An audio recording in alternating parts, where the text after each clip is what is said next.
Hey, everybody, and welcome to another episode of the BJJ Foxcast. I am your host, Alex Martinez, and today we have a couple friends that have been on the show before. Jeff Cook, welcome back. Holla back.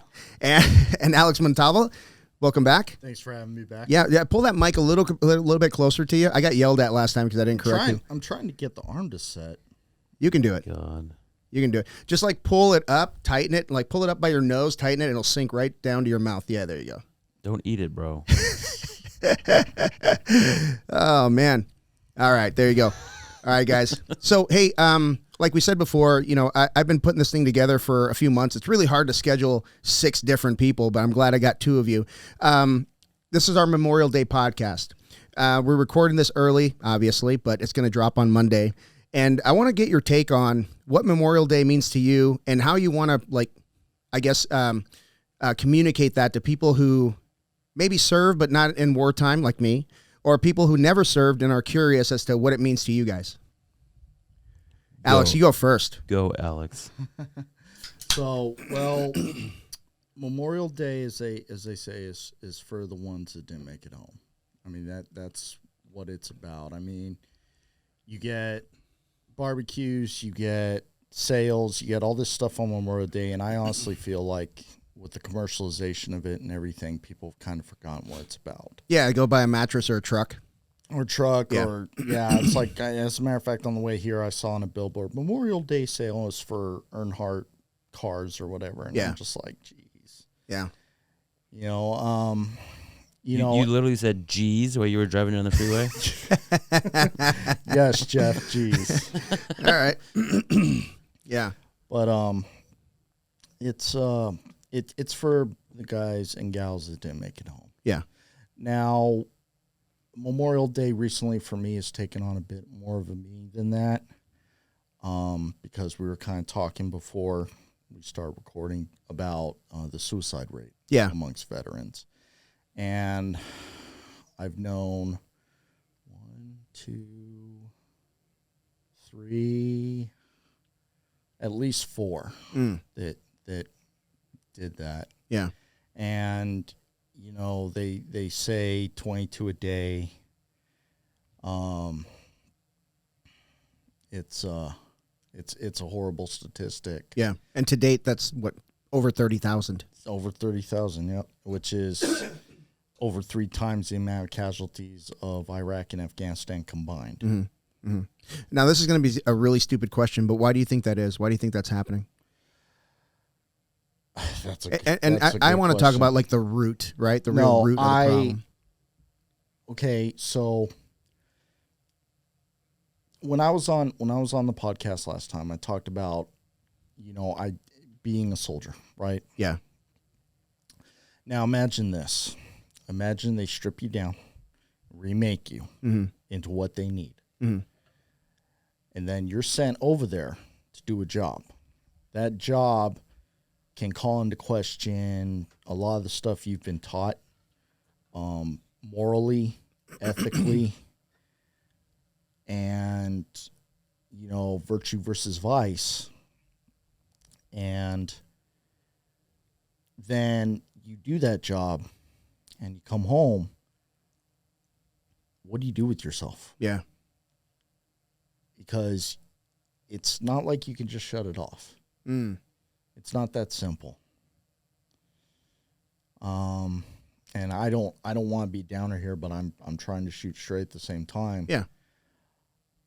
You can't shut it off. And then you're dropped back into quote unquote civilian life, the quote unquote real world.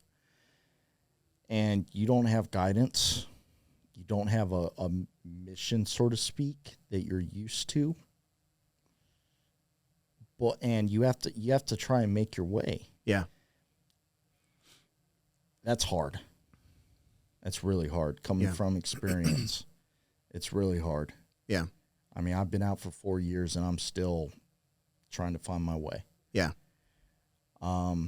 So the root's hard to explain, but at the end of the day, it's like you were called upon to do a dirty, nasty job, and then you're broken, I guess you could say, and you're not put back together again. And some guys can't deal with it. Yeah. I mean, you asked, I remember this from our last podcast. You asked me if guys self-medicate, and I said yes. And a lot of them get into dangerous, risky behaviors, like I said last time. Yeah. Because that they're trying to kind of put things back together again the way they were, the way they know them. And what they know is war. So just all I can really say is imagine that. And that's your route right there. Yeah. What about you, Jeff? What do you think? Yeah, Jeff. You got to throw something out there, man. No, I was going to ask Alex. So Alex, how did you celebrate Memorial Day before you joined the Army? Honestly, I didn't. Okay. I didn't think about it. How did you celebrate Memorial Day when you were in the Army? Usually a barbecue or, guys would go hang out somewhere, do something. Alex, same for you? Like Pretty much. Yeah. Before I joined the military, I don't know. I come from Brownsville, Texas. I mean, we're very patriotic down there, but I don't know that I took Memorial Day as seriously as I do now. But after I got out, it meant something, especially, in the early 2000s, I'm out, I'm raising my family and doing my thing, and there's a war going on. And I don't know, I felt like I could have probably contributed, but at the same time I could have contributed, but I don't know what it is. Like you hit like 30 years old and you're like, my time has passed. And I was really wrong. Yeah. How about you? So I was thinking about it when Alex was talking. Like before I joined the Army, Memorial Day was just another day off from school, or like you're getting out. It's your first weekend in the summer. Yeah. You don't really notice it because you're already off school. Yeah. In the military, so like didn't really matter because I wasn't in basic training when I went to it, but I was definitely in the Q course for Memorial Day, and we just saw it as another 3-day weekend. Because a lot of us hadn't really lost any of our friends overseas. Yeah. To suicide or to being a casualty. So just another 3-day weekend to go to D.C. or Wilmington or whatever. And then overseas, I think I had 5 Memorial Days overseas. And you don't really think about, guys that were killed on another team in another part of the country or wherever. Yeah. Or in another, say if I was in Afghanistan, you wouldn't think about guys that were killed in Iraq. It's like, oh shit, I went to basic with that guy, and now he's dead. Wow, wouldn't change anything because you're still getting shot at or have a job to do, and you always had something to do. Yeah. And then back in garrison, having Memorial Day, it's another 3-day weekend. You don't got to worry about planning for work, and you get together with the guys on your team, and you barbecue, and you have a party. And then since I've been out of the Army, I got out in 2015, so I've been out almost as long as I've been in. I was in, so I've been out 8 years now. Yeah. And ever since I've been out, it's always the same thing. We always have a family get together. Jiu-jitsu guys hang out, and I have a lot of friends that are veterans that do jiu-jitsu. Invite them over for a barbecue, cook some steaks, swim in the pool. Yeah. And I always try to celebrate Memorial Day as if the guys that weren't there to celebrate, how they want us to celebrate it. Yeah. And not be sad, not mourn their loss or their sacrifice. I want to party like they would want to party if they were still here. Yeah, that's cool. And if I died, and I've talked about this to other friends before, it's like if I die, don't mourn me, don't be sad. Live your life as if I'm still here, but as a better memory than when I died. Okay. Try to put a positive spin on everything, even though there's something negative, but put something positive with it. So I don't really try to mourn the guys I know that have passed away. I try to party and celebrate for them. Nice. And do the things that they would want to do that they can't do anymore. Yeah. So I don't see Memorial Day as being sad anymore because that's the way I think about it. Okay. And that's a great way to look at it. I always see Memorial Day as a way to have an open mat. 9 to 11, Ares East Mesa. Please show up. Yeah. And anytime before, the black belt usually leads the mat before you start rolling. I always do a moment of silence for the guys that have lost their lives, and then we start kicking the shit out of each other. Nice. And live life to the fullest because I know that they would as well. Yeah. No, that's great. So that's great. That's a great way to look at it. I think, if and when I pass away, I don't know. I don't want a big deal to be made out of it, but it'd be kind of cool if everybody got together, did some jiu-jitsu, drank some beer, and just talked a lot of talked a lot of shit about the shit I talk. And you know they will. Yeah, that would be cool, man. That would be cool. So, so we talked about open mats, and let's talk about jiu-jitsu, because the biggest complaint I got from your guys' podcast is that we didn't talk a lot of jiu-jitsu. So let's talk some jiu-jitsu. Right. A lot of the stuff that I've read is, veterans, like, they seek out like communities that they can be a part of. And I always think of like CrossFit as like another cult, just like jiu-jitsu is a cult. Right.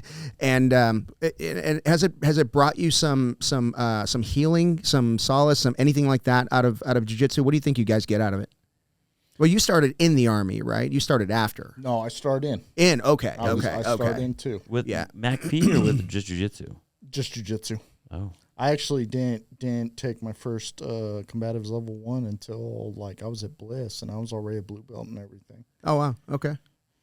So going back to Alex's question, I definitely get camaraderie out of it. In fact, I feel like it's the closest thing to that sense of camaraderie I had in the Army. Yeah. Without all the risk and the unfortunately more negative aspects of that lifestyle. Yeah. Because jiu-jitsu, it's like, where's the negative? There isn't one. Right. Yeah. And for me, it gives me two things. It gives me that camaraderie, that brotherhood. In fact, that's how I met Jeff. And after my hiatus, Jeff was actually my first coach coming back. Oh, okay. All right. So I started back in his class, little tidbit in the morning. Okay. In Peoria? Yeah. Oh, okay. All right. Yep. But and Jeff, I'm kind of talking on a tangent here, but Jeff's really helped me get back to that camaraderie I had in the Army. Yeah. And then the second part of it is, and I said this, I think, on our last podcast, is it is a safe environment to exercise controlled violence. Yeah. So I can get that adrenaline rush of being in a role like, fighting per se. Yeah. But in a safe environment where I'm not going to get killed. Yeah. I'm not going to get maimed. Though maybe a bruised ego. Yeah. But that's nothing. Yeah. So definitely therapeutic and solace from jiu-jitsu on my end. Okay. Definitely. That's cool. And what are the,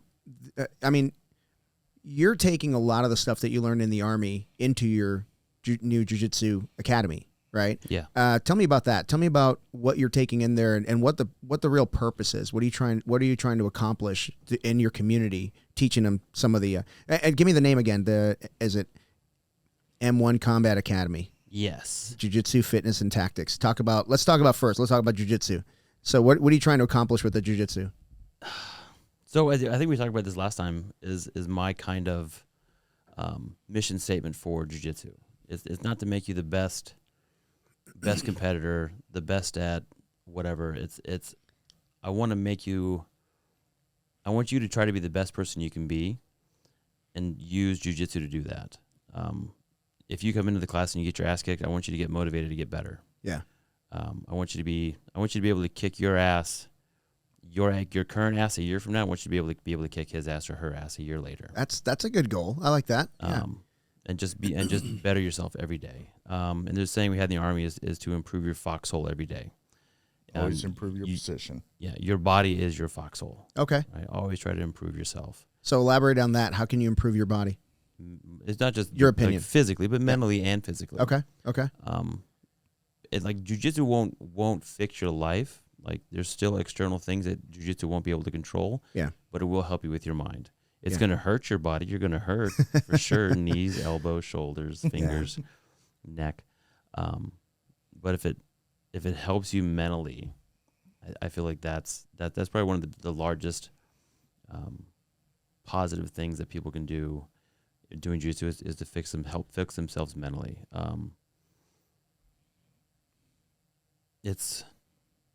And like Alex said, and like it's a camaraderie thing. And I tell people now that jiu-jitsu will ruin your life. It kind of will. and the life you lived before jiu-jitsu won't exist anymore, and you'll lose friends that don't have the same goals and aspirations, and it'll push you to be a different person, to where you're more focused on improving yourself. Yeah. Because jiu-jitsu is a selfish thing, and every speech everyone gives when they get promoted is, I want to thank somebody that probably doesn't do jiu-jitsu that's part of your life that allows you to go do jiu-jitsu. Right. Yeah. Your wife, boyfriend, girlfriend. And it's a huge thing that our spouses don't understand what it does for us unless your spouse does jiu-jitsu too. Both of you guys know that. I've tried for years to get my wife to come train, but just her allowing me to go do things outside of being at home with the kids and the work, and if you can go to the gym and just be a student. It's hard for I'd say you and I now to go and be a student, and now Alex is teaching kids. Yeah. And he's sharing. But for us as instructors, it's also rewarding that we get to share stuff inside of us. So that's being a teacher, something that Green Berets do. Yep. And I get to continue that as an instructor. So that's positives for me. Yeah. As far as what jiu-jitsu does for me and from people I talk to. I'm not gonna say his name, but he was in the Marine Corps. I think he was in Eastern Afghanistan. And I think he did one trip, but in that one trip he was around burn pits. And now he's got a very rare form of blood cancer. I forget what it's called. It's a really long, multiple word name. And he can't really do jiu-jitsu as much physically because how bad it's draining his body. Yeah. But just having him come into the room and sit and watch and maybe drill, and then he doesn't roll. He just kind of sits there, and I go over to sit down and talk to him. He's able to unwind and use that as a therapy session, using me as a soundboard or whatever. Yeah. Someone that will kind of understand the situation, but I don't understand his situation because I'm not in that exact scenario. And I messaged him afterwards and said, hey, man, thank you so much for coming to class, letting me listen to you, sharing, opening up, because I don't think he has that outlet. Yeah. If you go to EOS Fitness. Yeah. Yeah, that's true. Or Lifetime or wherever. And for people who don't know, tell me about what a burn pit looks like, what it smells like. I don't know. What it's like. It smells like Maryvale, probably. You can't describe that smell. So how big are they? How big is it? It depends. Okay. Is it like acres? Is it a No. hole? What does it look like? Yeah. I know the burn pits I was around, definitely like a few yards by a few yards. Okay. And there's some big ones out there though. Like the bigger the FOD, the bigger the burn pit, basically. And what are you burning? Everything. Anything you can think of. Yeah. Like they will throw anything in there just to help it disappear. So we actually had a burn pit right outside of my camp. But like our medics are pretty smart, so that they would always try to get the burn pit far enough away from our compound and where the wind would push it away from where we were living. It's funny, the other morning I woke up to walk my dog, and it smelled like someone was burning leaves. And I'm like, yep, this smells like Afghanistan. No way. Yeah. Wow. Like there's certain times I'll wake up in the morning, I'm sure Alex has the same thing, like, yeah, this smells like wherever the fuck you were at. And you're not there, but you just close your eyes, you smell it, like, yeah, this smells exactly how Afghanistan smelled when they were, because the Afghans, not just on our base, but the Afghans out in the villages would just burn whatever trash they had. I'm talking car batteries, their trash. Yeah. Human waste. Whatever. Well, there's no trash service. Not right. really. There's not a truck coming by with a big old thing to lift so they got to do something with it. So that makes sense. But then again, there's some smells that you wake up and it smells like nice. Like sometimes you wake up in Peoria and it smells like San Diego. Yeah. And those smells bring back good and bad memories, of course. But I'd say an average burn pit for us was probably the size of like a master bedroom. Okay, that's pretty big. Yeah. Yeah, that's pretty big. And all of our trash from food trash mainly is what we threw in there, and basic like toiletry shit, because you couldn't really flush things into the toilet, so you had a little trash bin next to you, how it is in most Middle Eastern countries, and they throw toilet paper waste in there and just mainly food. I grew up with that in Mexico. We can't flush it. Did I ever tell you the story on the podcast about we had some turkeys? No. You have turkey? Wait. Oh boy.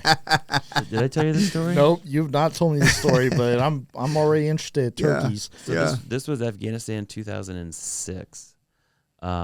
Me and another guy, couple of guys on the team would stay up, and we would like hang out and watch movies and drink Coca-Cola. Right. Coca-Cola. Right. Because drinking alcohol there would be wrong. Yeah. Yeah. So that would be against the law. And what you would do is just another thing they would do is instead of, I'm not going to talk about TTPs on a podcast. So we would drink, and then he was so hammered from drinking Coca-Cola. We went outside. It was super cold. Like it was probably January in Afghanistan. January, February. It was really cold. And wow. we were up in the Hindu Kush, so it was really high elevation. So it got real cold. And we had a couple of turkeys that we were gonna. Maybe it was November because we were gonna eat them on Thanksgiving. So yeah, it was probably November. Okay. So he goes outside and he's like, "I'm gonna kill those turkeys." He's like, "Give me your asp." So he took my asp, uncollapsed it, ran over, and they were just kind of chilling on like a pole. And he whacked them both in the neck and killed both fucking turkeys. No way. They fell off the pole, and he's like, he has to hide them. So he threw them on top of the fucking kitchen. he threw both their bodies on the kitchen and left them there. Oh no. I think later that night I had watch. Like we would do an hour watch for base camp security, and we were down to, I think, one guy out of 13 guys living on our compound had to be awake. Okay. Either you watch the cameras or you would walk from the guard post or go up the tower. So I go up the tower and I'm looking around for, bad guys. I got night vision, I got thermal. And I look on top of the fucking DFAC, it's called the dining facility. Mm-hmm. And there's 2 dead turkeys laying on there with their wings all spread. Wait, how long had they been there? Probably a few hours. Okay. Because a few hours later I had to go do security. I had to be at the guard. And there's 2 turkeys on there with their wings all spread out, and they're all fucked up. And I'm like, oh my God. The next guy's going to wake up after me and see 2 dead turkeys on top of the fucking... So I put him inside 2 trash bags, and I went and I threw him in the burn pit. Oh my gosh. Oh. Because I didn't want the next guy to be like, what the fuck? Where are the 2 dead turkeys? Right. And they weren't killed by natural causes. No. So they're going to blame one of us. Yeah. So to avoid getting any pushback from someone, the senior guy, the team sergeant or whoever, and then with people woke up the next day, hey, where are the turkeys? And like, they probably flew away. So that's a story about a burn pit and some turkeys. I didn't know. Well, I guess that'd be a good place to live if you're a turkey, right? There's a lot to eat, bugs and shit. Yeah, well, I think so. I think probably the kitchen staff. So we had another thing I discovered about kitchen staff was Army cooks. They're more supposed to be like kitchen managers, right? So he says, but those fuckers still have to cook, right? So we hired like 3 local kids to cook with him in the kitchen. And I think that the 3 local kids were the ones that were like feeding the turkey and take care of it before we had to eat it. Yeah. But I don't think that the Army cooks are just trained to be kitchen managers and only have to manage like the supply and make sure that that his staff is doing the right thing, washing their hands and making sure that we're not getting poisoned. Right. But I still think those fuckers know how to cook and don't have to have a staff. He just wanted to be like a Green Beret and have his own little crew. Section of fuck faces to help out. Yeah. I had some issues with that guy, but later on I think we're cool. Yeah, so on a ship, it's basically the same thing. Like the cooks kind of ran the kitchen. They had to cook, but they ran the kitchen, and they would take new guys. So you show up to your boat, and you're the low man on the in the division, and so they send you. They call it mess cooking. So they send you for 90 days to go mess cook. So I show up after gun school, and they're like, "Oh yeah, you got to go do your mess cooking time." I'm like, yeah, cool. So so I go and did my thing. It sucks. Early mornings, late afternoons, late evenings. Oh, either one. Help yourself. Yeah, there you go. I'd join you, but can't. So you go mess cooking, and your job is to get up early, prep food and, clean up, take out the trash, that kind of stuff. Yes. That is the horse soldier. I think I got the select this time. And it's a reasonable proof this time. Last time was like 124. That was, man. Yeah, that was rough. 'Cause it's barrel proof. They don't water it down. No. So anyway, I do my 90 days, and I'm about to come back and join my division again. I'm so happy to, because mess cooking sucks. You're not really doing anything except working in the kitchen. You're not even part of your division anymore, right? Mm-hmm. So I'm gonna go back to my division, and the guy that was gonna relieve me was a new fire controlman guy. I can't remember his name, but anyway, this dude tries to kill himself in the most insane way possible. So we're in the shipyards at the time, and the boat is like elevated out of the water. It's like on a dry dock. So we're in dry dock, and the fire controlmen were in charge of the flight deck as well. So they're the guys that like do like targeting systems for missiles and stuff like that.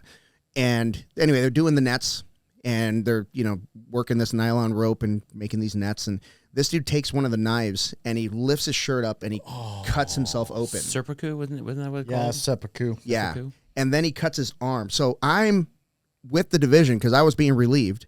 I'm with the division. I'm fire watch because they're cutting out some stuff. We're in the yard, so there's a lot of stuff going on. So I had these goggles on. I'm fire watch, and I look up, and it looked like he was spilling. Like it almost looked like he painted his stomach. You know what I mean? Because through the goggles, I can't really see. And it looked like he painted his arm, and then he takes off running, and I'm like, "What's going on?" And everybody's like, "He just cut himself," and these guys are running after him because he took off running. And he collapsed in front of medical. Medical ran the length of the ship on like the fourth deck, so they had a door on each side. So he collapsed into an open door at medical. And, we ran into him, like a month later, whatever. We saw him. So you think he cut himself, changed his mind, and said wanted to run to medical to get fixed? No, we asked him that question because we went to visit him in the hospital. Oh. And we were like, hey, so if you're trying to hurt yourself, if you're trying to kill yourself, like, why run to medical? Jump off the fucking ship, bro. Right? He says, I didn't want to run to medical. I wanted to run through medical and wave, but he was bleeding out and he passed out. Oh. Yeah. So did he have something against medical or? No, he was just, I don't know why. That was his thing. Like he wanted to run through medical, bleed out. Cheers, guys. Salute. Cheers. Salute. So he anyway, so he's gone. They remove him from the boat and everything. Oh yeah, like medical, like mental thing. Yeah. Yeah. Well, guess who's still the low man on the fucking pole? You are. Right here. I have to go back to mess cooking for another 90 days. So I did 180 glorious days. Now here's the upside to it. The upside is 2 to 3 years later, we're on the same boat, and everybody You're still in? Oh yeah. What the hell? I'm still in, not him. No, okay. Oh, he's gone. Okay. Yeah, I don't know where he went. But 2 to 3 years later, you're still on that same ship, and everybody that you were mess cooking with, all the low men in their divisions, they're all over the boat, are now in charge of stuff. So there's nothing you can't get because you shared that shitty 90 days together, right? Now I'm going to the machine shop and going, hey, man, I need this fabricated. Oh yeah, man, no problem, because we got history, right? So that's kind of cool. That's one good thing that comes out of it, but. I think there's a lot of overlap in that, right? Guys that you probably trained with or served with can come to town and be like, "Hey, I'm in town." It's kind of cool thing, Oh yeah, yeah. So absolutely, yeah. But anyway, so you guys don't have to do anything like that, do you? Like work in a kitchen or anything like when you're low man? Not you. I mean, you're kind of specialized, but did you? Well, we have something called Kitchen Patrol KP. Okay, it's pretty much the same thing, but not to the extent. It's usually Is that what it's called? KP is actually Kitchen Patrol? Kitchen Patrol. Stupid. Kitchen Patrol. KP. Kitchen Patrol. It sounds cooler than cooking. Right? You're patrolling. You're not really cooking. Yeah. Basically, but it would be what we call a red cycle task, which is basically our unit would get tagged to, go clean up different areas of post, kitchen patrol, stuff like that. And it wouldn't be for 108 days, but it could be up to like a month. Okay. But it's pretty much the same thing. You go there, you work in the kitchen, you do what the cooks tell you. Yeah. That's kind of piggybacking on what Jeff said about kitchen managers and stuff and getting people. And so, yeah, pretty much the same thing, KP. Okay. So the only time I had to heard about KP was in basic training, and that's only like 3 months. But they took, for some reason in 2003, they didn't have KP. Really? Like no one in my basic training platoon or company or whatever had to go to the kitchen. Okay. And then like through the Q course, no. But there are things that Green Berets have to do after so long. So if you're like a turd on the team, say after maybe a year or two on a team, they can send you somewhere else, and they'll send you either battalion. They'll send you to SWIC to be an instructor. What's SWIC? The Special Warfare Center in school. Okay. And you go to one of the phases to instruct. Like you can go be a selection cadre, SEER school cadre, whatever. So the new guys are being trained by turds? Sometimes, yeah. Oh, wow. It's okay. just whatever it takes, because you don't want a turd on the team. Right. Turds stink. Yep. So I was lucky enough. So my first team, I think I told you last time, I had the team got disbanded. We didn't trust the captain. Yeah. When I came back from that trip, I had to spend a year in battalion headquarters. You told me about that. I was the air NCO. Yep. And like you're saying, you work 180 days in a kitchen staff. You meet people. Yep. Being at battalion headquarters and being the air NCO, I got to meet all the support guys. Which is where I started jiu-jitsu. And I met a bunch of guys on all the teams. And so as soon as I left that job, I still knew everybody at battalion. I knew almost everybody in every company, including the HHC, which is the headquarters support company. And anything I needed, I'd go somewhere and say, "Oh yeah, I got you." Yeah, so it helps. Like those positions help you. They do. And you don't have to be an operator for 10 years and not know anybody. But if you go do a support job for 2 years, you'll meet a lot of people and you can get a lot of shit done. Yeah. That other people don't. And that's one thing the guy said about me. Was like, bro, you know people everywhere. Like you meet people at group headquarters where the group commander is, and you can just get things that people normally can't. Yeah. So it's beneficial for you and your team to have those kind of positions. You're much better off for a team to have done that kind of position. So guys that go to SWIC, you meet all the new guys coming in, and you meet a bunch of cadre that all go across the whole army when you leave. Yeah. And it gives you reach to places you would never think you had reach to get to. Yeah. And I think also you can, if you go in it with a really good attitude and work your ass off, you think you could unturd yourself by going to those jobs and coming? No, once you're a turd, that's it. The turdness follows you everywhere. Damn it. Yeah. And there's no coming back. It's real hard. Yeah. Well, like the new guys won't know you're a turd. Yeah. All the old guys know you're a turd. Like new guys don't know, but when new guys start talking, like it's always weird if you show up as a new guy and there's a senior guy who like wants to be your friend. You're like, don't be friends with that guy. Because he's probably a turd. Doesn't have any friends. Yeah. And why do they keep them around though? Sometimes it's hard just to get people. You don't have someone to backfill them. Yeah. And a lot of things that they would do is they would either send them to SWIC or they would, back when the dog handler program came out, they would send guys to be dog handlers. Okay. That way you can be a turd everywhere with your dog. Yeah. But you have a friend as your dog. That's kind of cool. Yeah. Yeah. How about you? Did you have any of those experiences with turds? Did you have another name?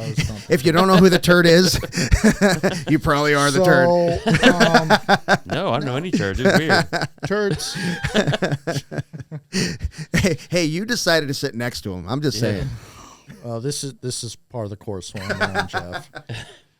But talking about turds, they're everywhere. Yeah. You have them.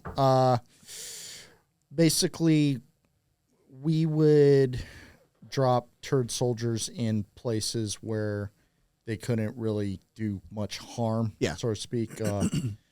We would, the arms room would be one, even though it's kind of like, do you really want to have somebody like that watching all your arms and stuff? Yeah. The training room, which explains why paperwork was always fucked up.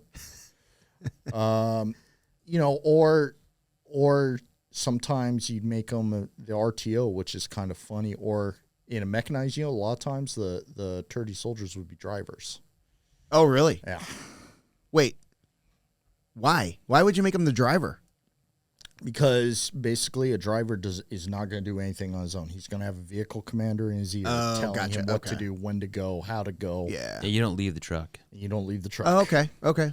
And I was actually a driver for a while too. Boom. Yeah, I knew that one.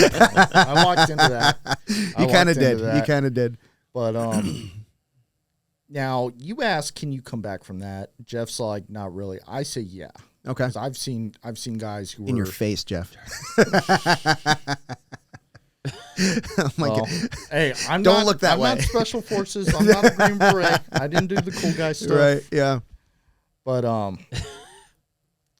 you can come back from that. Yeah. I think if you apply yourself. Yeah. You have to apply yourself. A lot of times I had a turdy soldier who needed some extra love and attention, and sometimes that love and attention was a bit harsh. But they pulled up out of it and made something of themselves. Yeah. Now, there are guys who are beyond hope. Yeah. I mean, it's just the way it is. And those guys, eventually, they do fall by the wayside. Okay. You know, but Jeff's right. It is sometimes hard to get rid of them.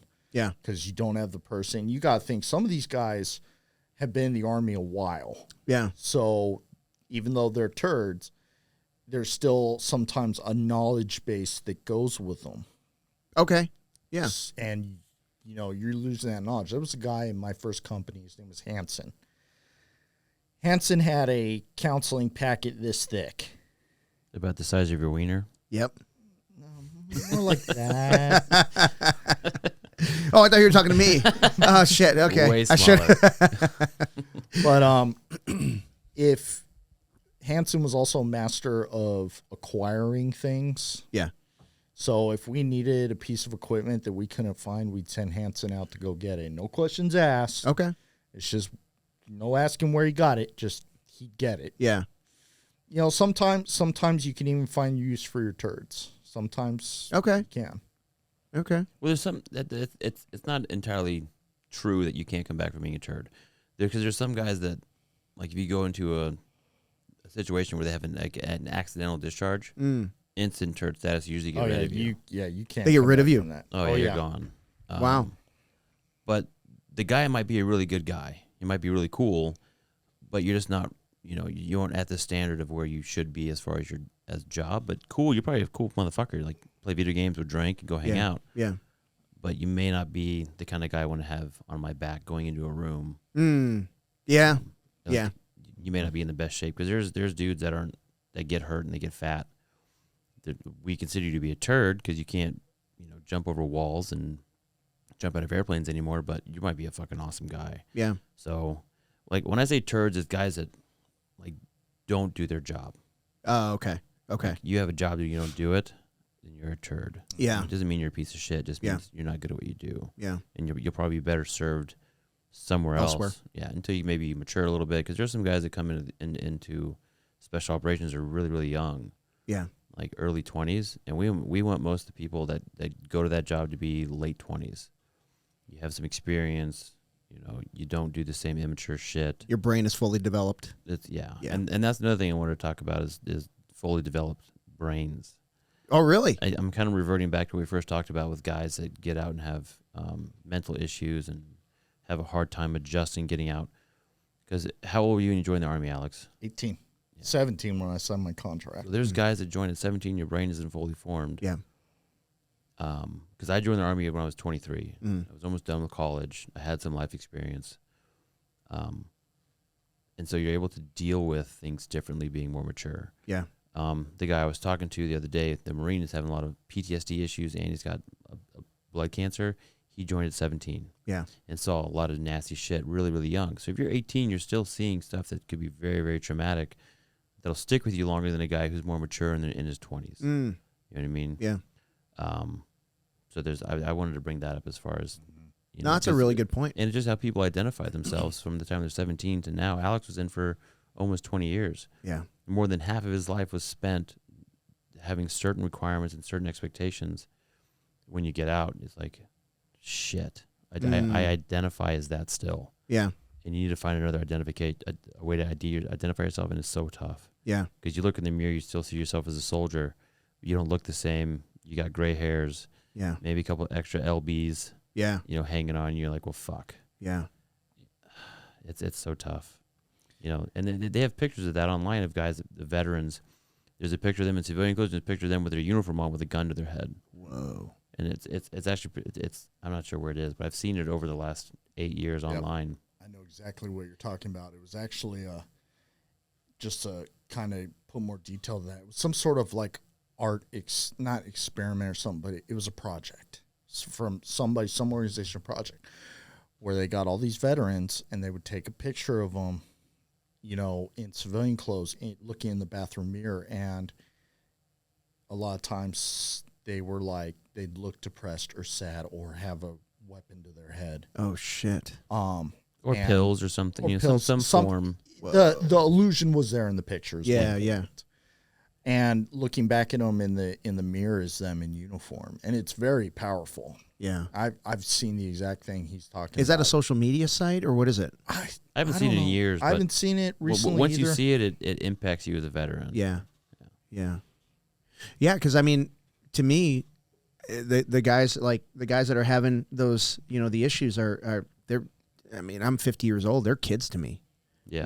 And I feel for them. I really do. I just don't know. Like, I mean, there's certainly never going to be enough resources for everyone that needs it. Right. True. Yep. But there are communities they can be a part of to kind of help out, like your Marine friend. I'm sure that helps a lot, man. Just have you ever just talked to somebody like, an old person with a veteran's hat on, like a 60-year-old or 70? No way, man. People who wear those hats are fucking weirdos. Dude, I do it all the time. I do it all the time. I did actually. I went on a cruise and I'm just talking to this guy. He was on this cruise alone. And I'm just talking to this guy, and we're just swapping sea stories, and it made us freaking evening. You know what I mean? It's just there's a lot of I don't know how to put it. Like, even being part of a community, you can still be alone. In that because people don't share the same experiences. Yeah, they're your friends, but they're not. They haven't been there, I guess. So it was kind of cool having a little conversation with that dude. I don't know. Alex, you ever talked to a bunch of veterans came into the VA wearing hats like that? All the time. I mean, in fact, I actually met a Medal of Honor recipient. You guys have seen the movie We Were Soldiers, right? Yeah. Okay, Snake Shit Crandall, the helicopter pilot. Yeah. I met him. Oh, no kidding. The VA hospital. Yeah, I was sitting down, and there was this fuss around him, and I was at my little COVID checkpoint that I was working, and he was sitting next to me. And I didn't think much of it until I started noticing there were people around him, and then I saw the Medal of Honor.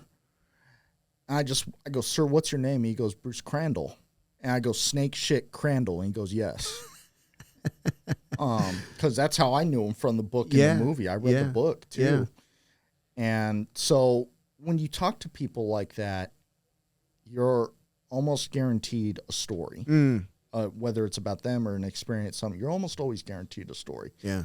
That's why, when I was working at the VA, I did talk to a lot of veterans and stuff, just helping them get to their appointments and stuff. They always had stories, and and it didn't matter branch, time period. It's like I talked to Korea vets, World War II, Vietnam, my generation, Iraq, Afghanistan, what have you. They always have stories. Yeah. Usually pretty boring. Well, I'm easily entertained, unlike Jeff. So I think you should throw a hat on and just start walking around and have people talk to you. Oh, that's not Jeff's style. That would be hilarious. So I see those dudes all the time. Yeah. It's usually like an old black guy or like a super old white guy doing some shit and says, third ID or some other regular Army unit. Because I've done it before. Like, "Hey, man, so what'd you do?" He's like, "Oh, I was whatever the fuck." And I'm like, "Okay, that's cool. What'd you do?" He's like, "Oh, I was in Desert Storm."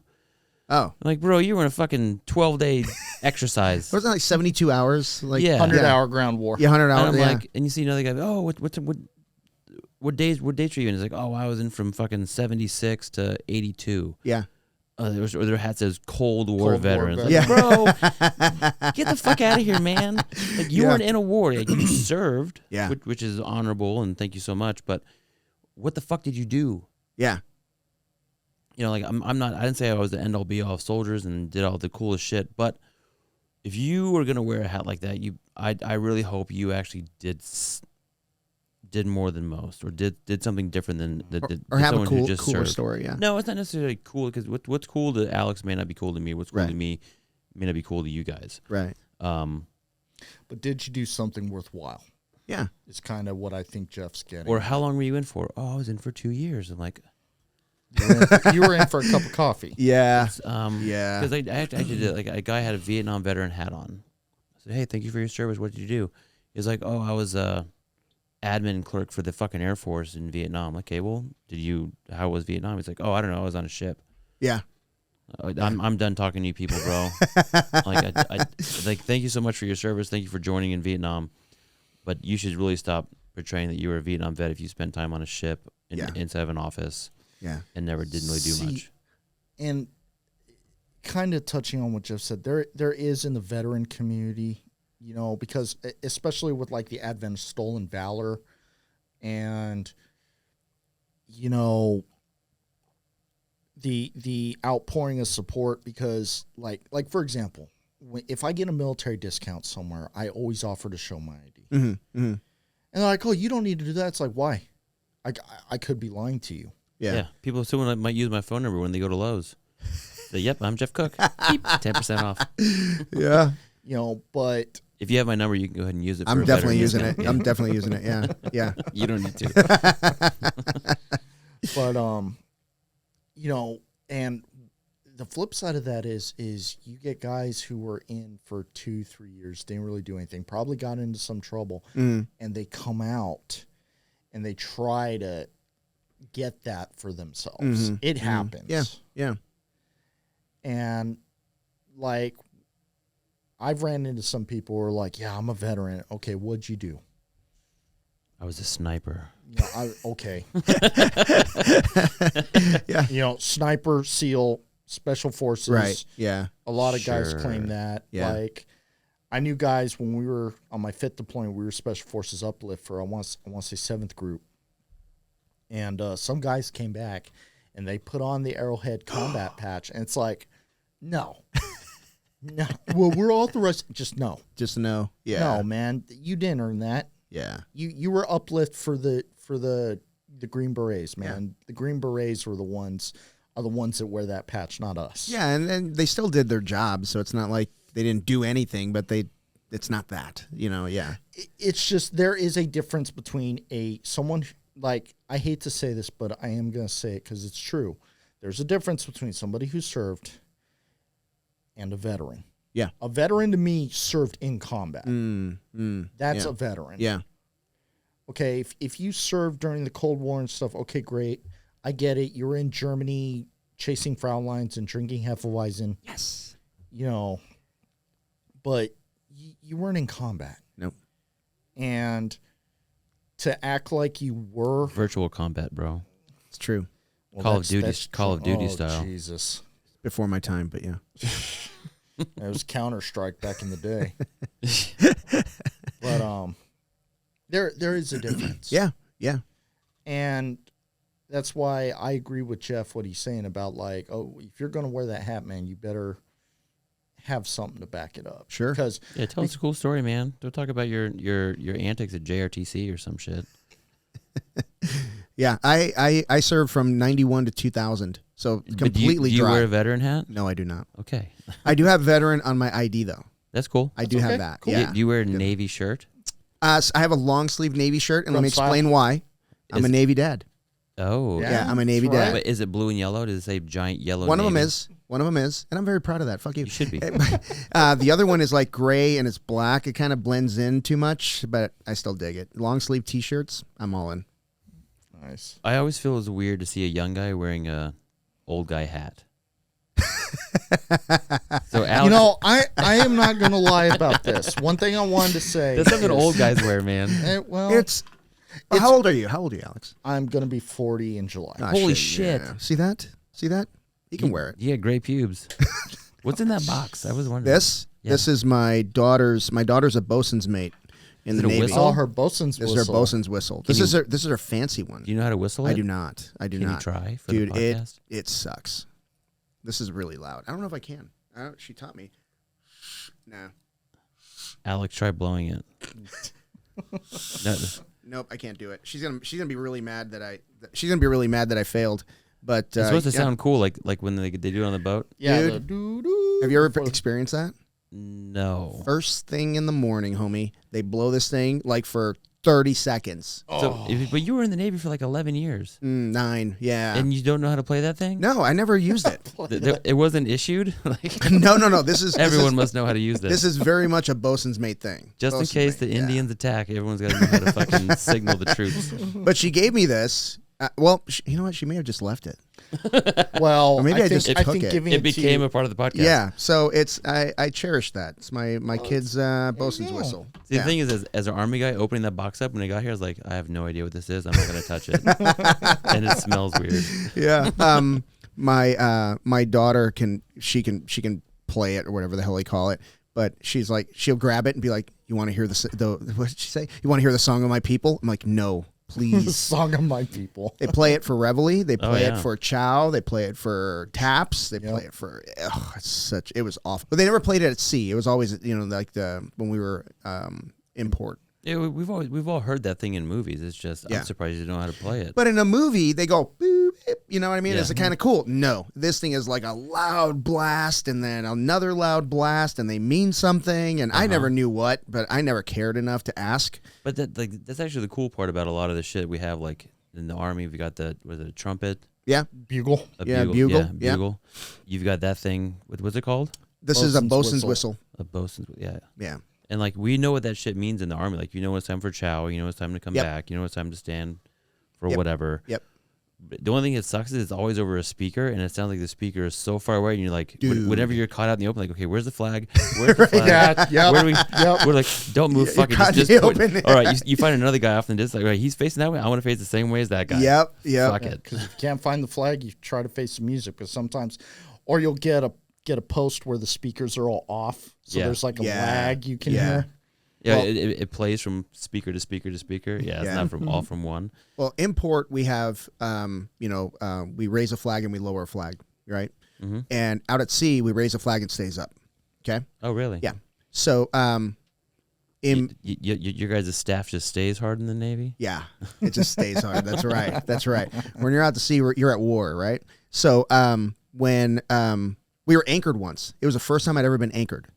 And we're just off the coast of Virginia. We're off the Chesapeake Bay, and we're anchored out. And we had some Marines with us, and we had some Army folks with us. We had a Special Forces group. We were doing like a workup to a NATO operation. You guys had some transgenders with you then. Probably, yeah. There's the Special Forces guys. It's a bunch of Navy guys, so yeah, maybe.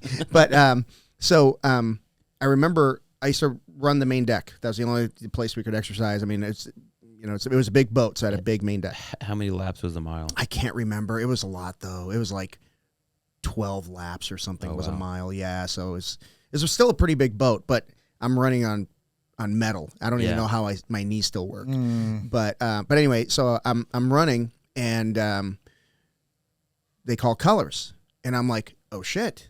I didn't know we did this when we were anchored, right? I should have known this since basic training, but I didn't. And I remember my buddy and I, they're raising the flag. My buddy and I are kind of halfway walking, like, I don't quite know. Should we stop? And this booming voice comes from behind us. It was a Marine Corps, colonel? Mm-hmm. And he yells, "It's colors, you motherfuckers." And I'm like, whoop. I just stopped. I didn't turn around. I just stopped dead in my tracks. And he just walked past us when he was done. Didn't say another word. But he just said, "It's colors, you motherfuckers." And I'm like, okay, this is... I know. Because in the Navy, like, it's very, very... out to sea. When you're out to sea, it's very loose. Like, you don't wear covers. You don't... any of that. It's very, very different. You're in coveralls most of the time. It's just... It's a very different thing when you're out at sea. When you're in port and, you ever seen the sailors manning the rails when they come in? Yeah. That's all a fucking show. That's all a fucking show. We don't do that. It's for families and shit, right? That's all it is. Or when you're going into a really nice port and they want to show off the boat. Yeah, going to New York or some shit. Yeah, they hang people off the side. They paint the thing because it's all rusty. But they paint over the rust and we man the rails. But we don't even wear covers out to sea. It's a very different world when you're out to sea. I'm sure when you guys deploy, it's not like being on base, right? Yeah, it sounds like a naval deployment equivalent, basically. Because it is looser deployed, like... we grow mustaches and stuff. I mean, Jeff, being Special Forces guy, he probably got to grow a beard and stuff. Oh yeah, you're not good looking with a beard. Thank you so much. I just wanted to point that out. I just want to point. This is a great looking guy. He puts a beard on, goes down to a 3. Perfect. Just That's down to a 3. I'm aiming for that. Aiming for a 3. Yeah. So let me ask you guys this: did you guys serve with like other? Like, did you guys, you served with Marines? Did you serve with, or was it just like Army guys? Or did you just do your thing, or how does that work?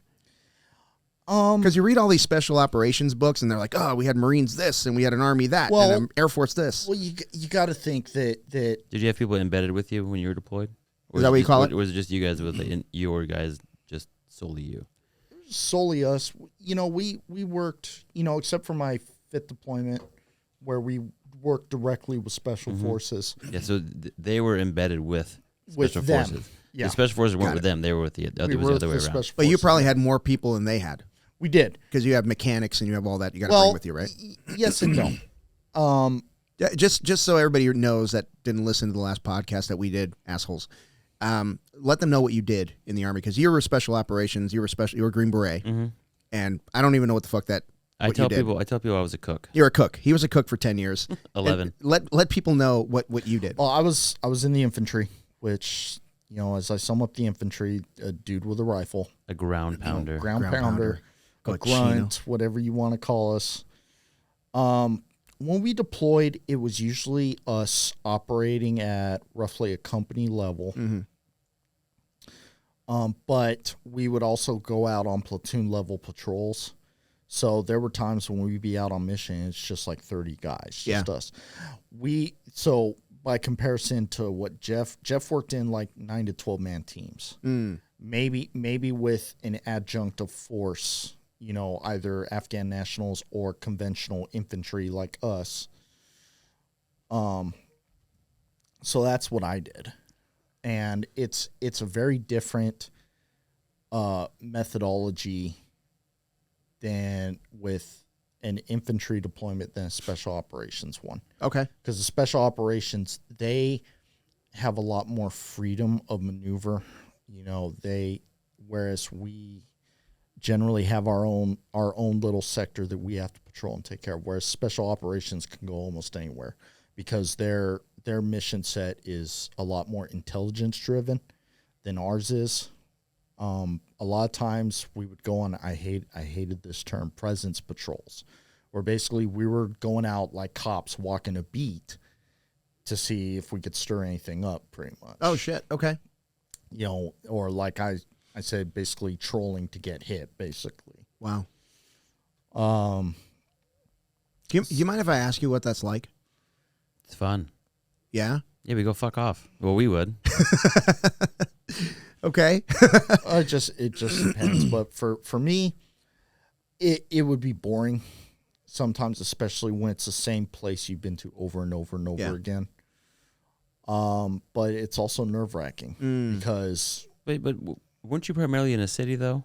Like, you were in like an urban environment, right? You were like constantly with buildings, and you were in a striker, and... Well, yeah, striker and MRAP. Yeah, so like, there's a difference in what he did and what I did. Yeah. And then I'll let Alex finish, and I'll kind of explain to you why my presence patrols were fun, and his probably sucked. Okay. I have videos of how much fun mine were. Well, like I said, special operations had a lot more leeway. Right. But we'd go out and basically patrol and stuff, and then every so often we'd have like a raid or something targeted. Yeah. Which is a lot more of a mission set than what Jeff probably did. And oddly enough, how well we know each other, we haven't really talked about each other's careers and stuff. But I'll let Jeff go ahead and explain why his mission set was a lot more fun, as he puts it. Yeah. What was fun about it? So first, to talk about like people that were embedded with us. Yeah. So we were there for the local nationals, who our partner force was. We were there for them, and then we had people attached to us to make our jobs easier and to help defend us. So we had either Air Force control CCTs, combat control technicians. They dropped bombs for us. Okay. We had JTACs. We're also from the Air Force. What's a JTAC? Joint Tactical Air Control. Okay. Or air. C stands for something. Probably cunt. And they also drop bombs, but they weren't as badass as CCTs. So CCTs are like Halo, Scuba. They get attached to dudes from like Delta Force. Oh, wow. And then they go to a bunch of different people. Okay. JTACs aren't as specialized as CCTs. We had Air Force people attached to us to do our internet stuff. They do SDN medium, SDN lights, which are like our red side and yellow side stuff for sending reports. We had mechanics attached to us. We had cooks attached to us. Sometimes we had combat camera just come follow us around. I've got a whole CD of combat camera photos of just me Wow. Like combat camera loved me because of how sexy I am. Well, right? you know, other than the beard, you know. So we always had people attached, always people coming in and out. People just want to come hang out with us. Yeah. And kind of see what we do. And we thought it was great, but it's also annoying because we can't do what we want to do. Yeah. So our presence patrols, most likely we didn't put a 5W in. We put a 5W as like who, what, when, where, why, who, what, when, why, where. Who, what, when, where, why, how. Whatever the fuck.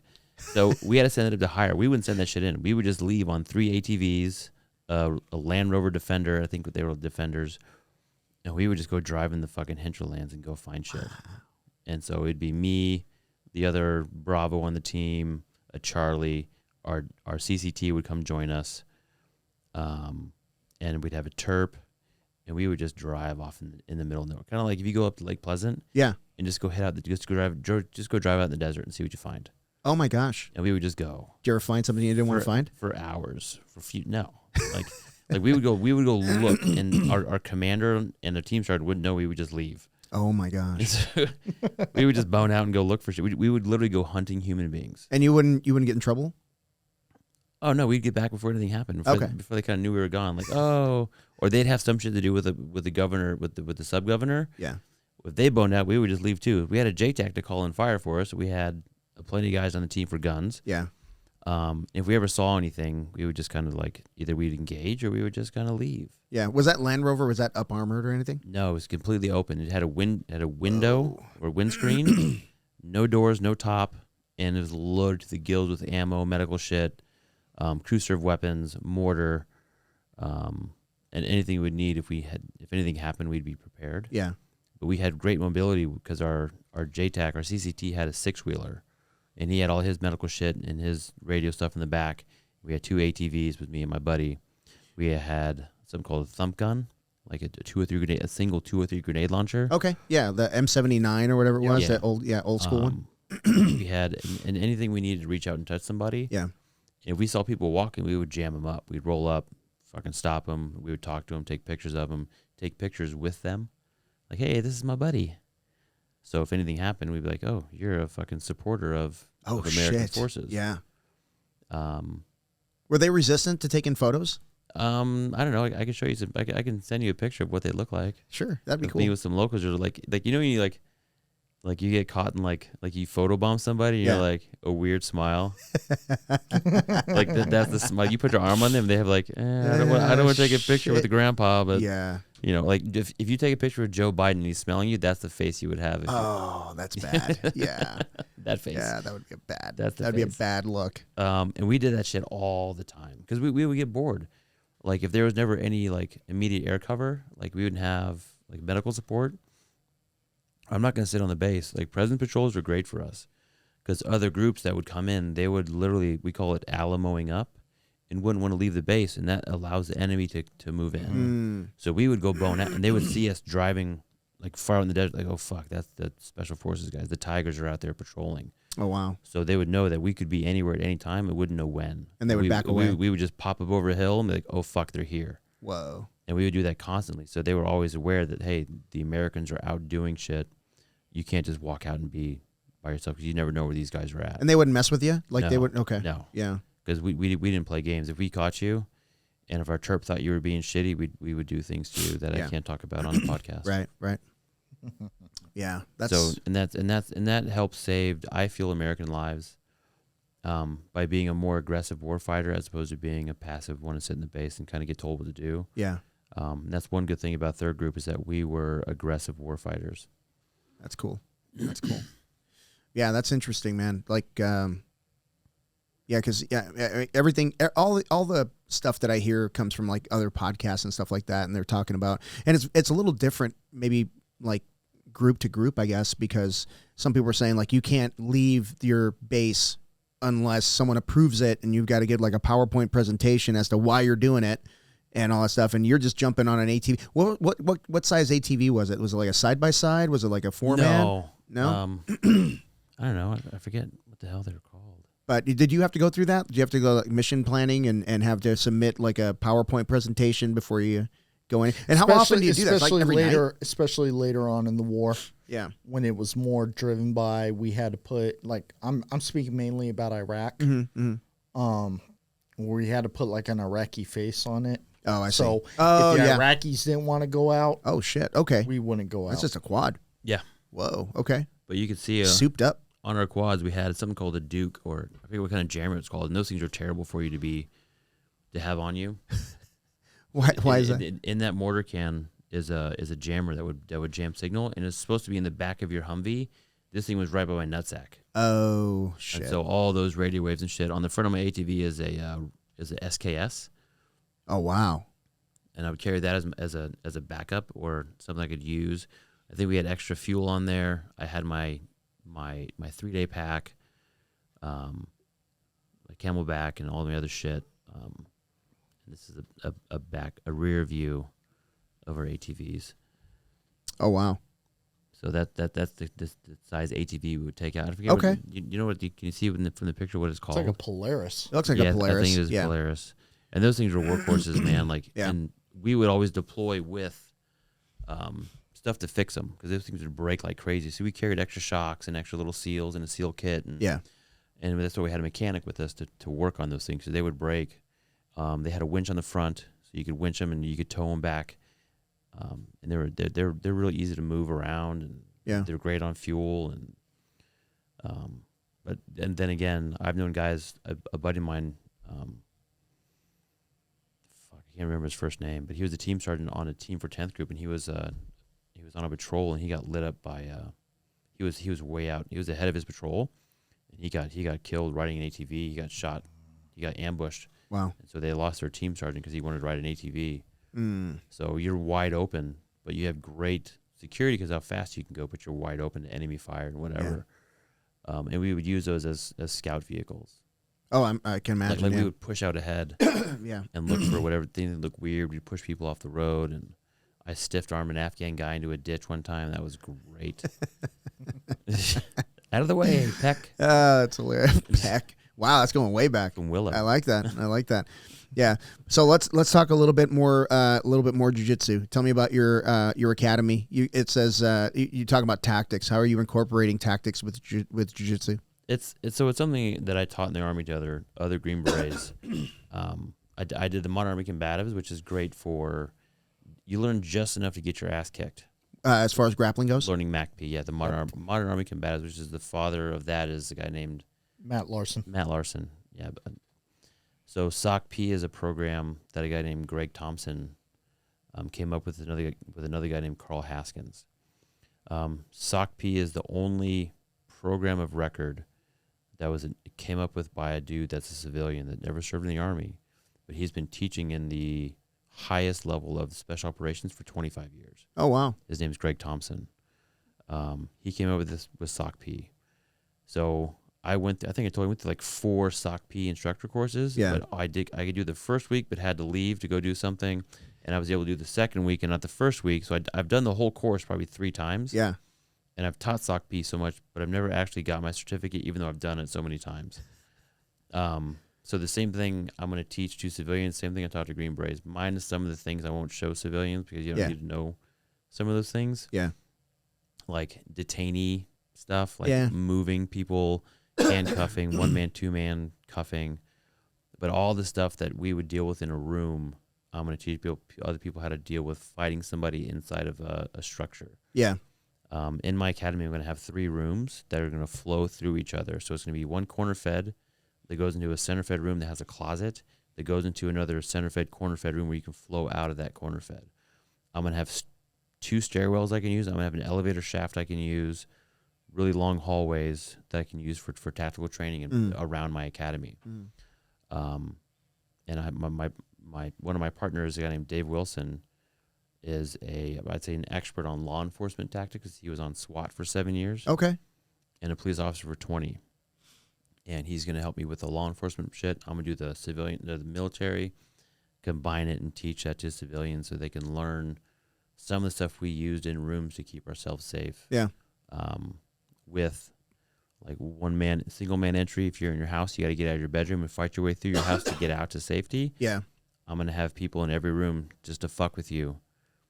To make sure you can get out of a bad situation or go through something challenge you. Yeah. Are you going to do anything where, like, say, a couple that wants to learn how to defend their house, you're going to do couples training? I always like. I'm gonna. It's for anybody, for singles or for couples. I always want couples to do it together, so you know what your spouse is going to do. Yeah. Right. I want you and your wife to do it together. Yeah. So you have an idea of what she's going to do, and what she's going to know what you're going to do in a bad situation. Well, she's going to be. What do you call the person in front? The point person. Yeah, she's going to be the point person. Yeah. The one man. Yeah, she's going to be the one man jumping out of the window, and you got to go through the house yourself. Right. Well, no. I'll send her out with the dogs, and then I'll be rear security. Yeah, it's very important. I got you, babe. It's very important. I got you covered. I always tell people try to run away. Try to get out of a window. Okay. If you live on the second story, you're gonna have to get out, go downstairs and get out. Yeah.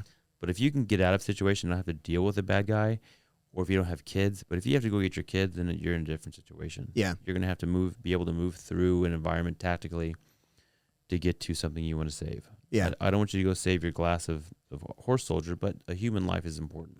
Right. But you should train your family on, if there's something wrong, get out of the window and run away somewhere safe. And you have a rally point outside of your house to go to. But if you don't have a choice, you got to know how to fight. Yeah. Does it become like an ego thing where people want to defend, their home? Sure. Yeah. For sure. Yeah. Yeah. They don't want to seem like and the thing is, you can get in trouble. Yeah. Like legally. Like if you had an option to get out of a window and you chose to fight through your house, some lawyer can spin that shit any way they want. Well, especially if you're trained, and you end up hurting somebody real bad, that probably deserved it, right? They probably deserved it, but if you hurt them, it doesn't matter. Yeah, it doesn't matter. Nope. I mean, hopefully there'll only be one side of the story at the end of the day. I think jiu-jitsu is the same way. We also we teach people to get up and get away. Yeah. Like, oh, I'm not going to pass your guard. I'm going to run away now. Like, I'm not going to fight you. Right. So same thing with gunfighting. Yeah. Like we were trained to go to gunfire, and now I want to grab my kids and get away from gunfire. Yeah. I'm not going to be in a stadium like, oh, they're shooting over there. Nope, we're going. Yeah. We're going in the complete opposite direction. Contact. Yeah. I'm always thinking about that now. Like, I think ever since the last time we talked, like, wherever I am, I'm always there was the exit. You know what I mean? And I'll just grab Amy and. Hopefully she'll probably grab you. Yeah, she'll probably grab me. Yeah.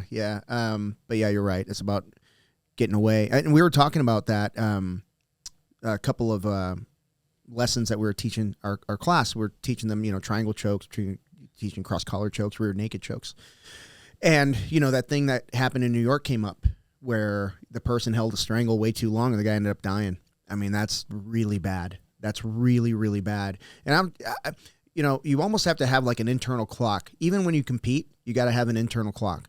Like, this guy should be asleep by now. So you can start kind of checking on your opponent. And then if they go limp, they tell the ref, hey, he's out, right?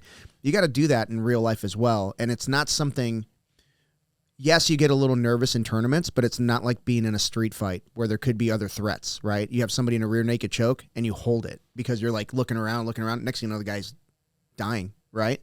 So that's something that has to be taught, I think, right? To have an internal clock. Is that something you're gonna teach? You're gonna talk about? Do you talk about that now? The thing is, I don't teach any chokes in my class. Okay. I teach people that carry guns how to carry tools, how to get to your tools. Okay. And get away so you can use your tools safely and not get them grabbed. Yeah. And I don't teach you to go to the ground and fight on the ground. I teach you to go to the ground, use something to create space. Yeah.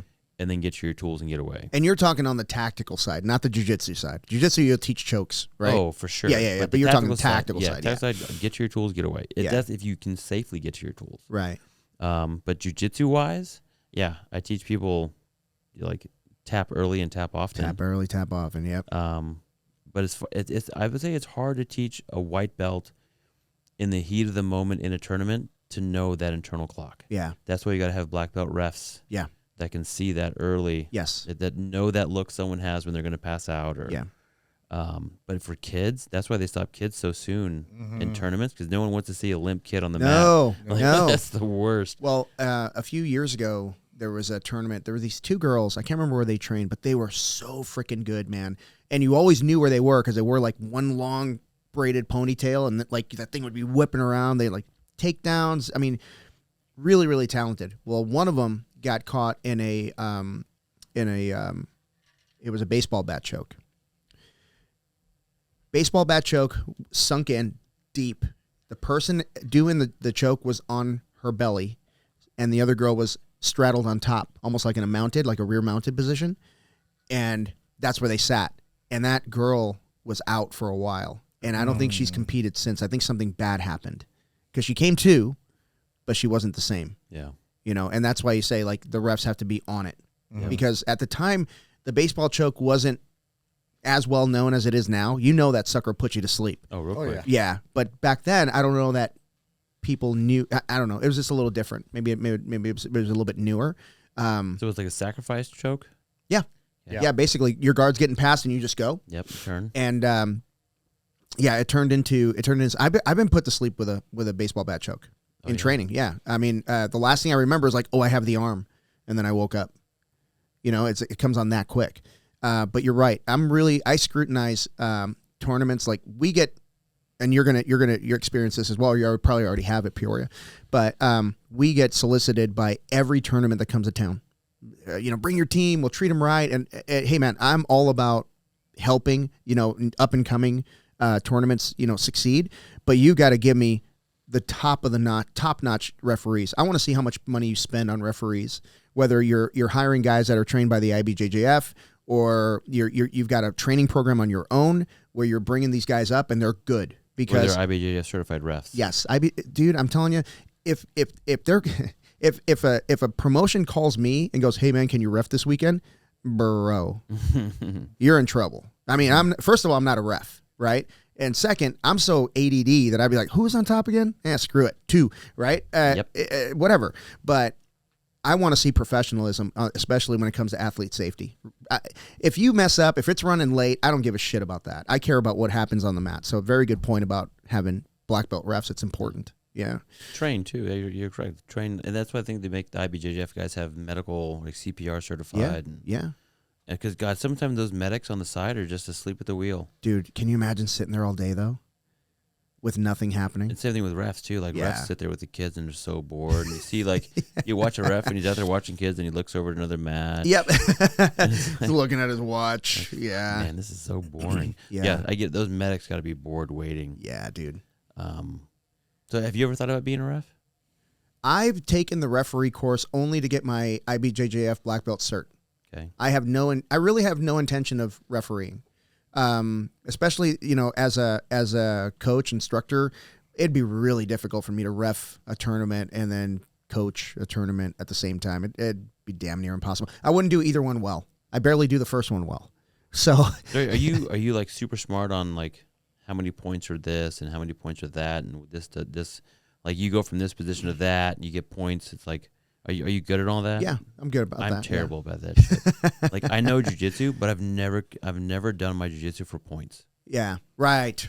Yeah, like all my jiu-jitsu was for my job. Yeah. And the same thing, like I try to teach my kids now about points. Oh, you get mount, you get 4 points. Right. Or you get, but as far as like all that other shit, advantages and yeah. Like I've never cared about points. In growing up in jiu-jitsu, I never cared about IBJJF. In 2007, my small gym in North Carolina were like, oh, you can't do that, IBJJF. I'm like, well, no one cares about IBJJF in fucking Afghanistan. Yeah.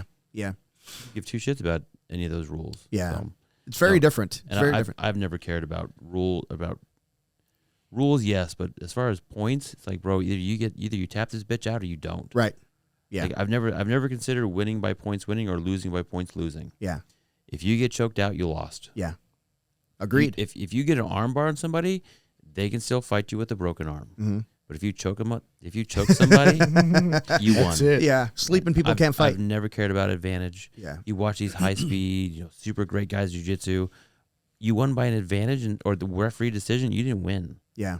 You're not a winner in my book. Yeah. You made it 5 rounds or 5 minutes. Yeah. 6 minutes. Well, I also enjoy watching I love watching like pro competitors and when they're intelligently playing to the rule set. Ugh. That's kind of fun to watch too. Because they're, I don't know, it's like a sport jiu-jitsu IQ that comes into play. I'm like, oh, that's pretty smart. You know what he did? Like someone defending a submission, and they're doing it in such a way that it takes them out of bounds, but it's the correct way to defend it, so they get restarted.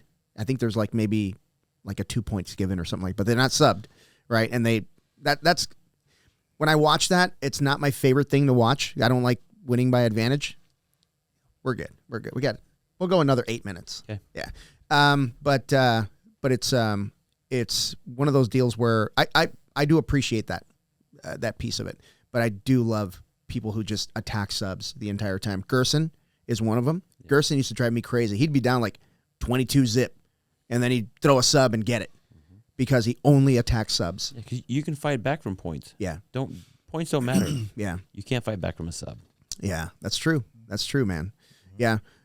So let's. I'm up against it, guys. I apologize again. I had cleared my schedule, but it didn't work out. I wanted to take you guys out to dinner. That was my goal, but that's not going to happen tonight. Life happens, Alex. Yeah, but so let's talk about that tournament type of stuff, right? You've got kids competing on the 24th of June. I'll be gone. Okay.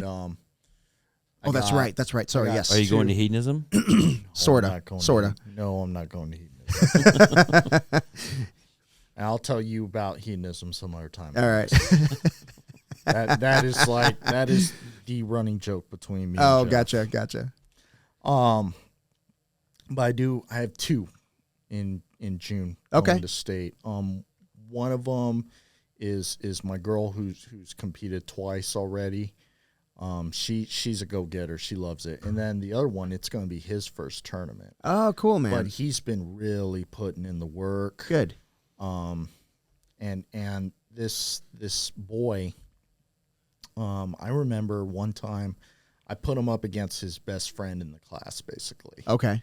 And his buddy mopped the floor with him. Ooh, sweet. And to the point of almost tears. Oh, okay.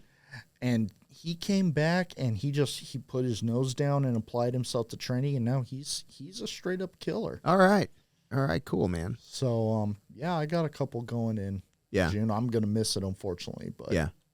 So have you Jeff? Have you backed out of teaching at other schools? Are you still doing that? Or are you focusing on yours? What's going on there? I'm down for whatever, bro. Okay. Okay.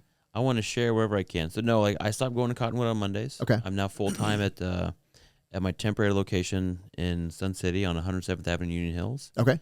On the 1st of June, I'm moving into a larger space. Luckily, I'm able to use the wrestling mats from Liberty High School. Nice. So I've got a full circle of wrestling mats that makes a full circle, and then I've got 2 extra mats on the outside of that. Beautiful. That make for a full-size training area. How many square feet is mat space, do you think? I have no idea. Probably maybe 1,500 square feet. That's of good. Almost. That's really good. Yeah. And that's just temporary. Like I said, we got the permits approved. I'm not opposed to teaching other places. I've never been a big fan of like you solely can train at your affiliation. Yeah. I've always hated that. I hate the drama that jiu-jitsu has. I just want to be able to train and learn and teach and just go anywhere. I would see like you could be Ares, you could be Checkmat, you could be whatever. You're still my friend, my bro. Yeah. And you said on another podcast, if you turn down a role, you turn down an opportunity to get a friend for life. 100%. Yep. Turning down an opportunity to go and share something somewhere is you're turning down opportunities. Yeah. For people to see who you are, your jiu-jitsu, because your jiu-jitsu is different from mine. We rolled finally for the first time. Man. That was fun, yeah. I got to roll with your wife a short time one round and then a full round the next round. Yeah. She talks a lot when she rolls. She nervous talks. Which is awesome. Yeah. And she said that she just got her brown belt. Yeah.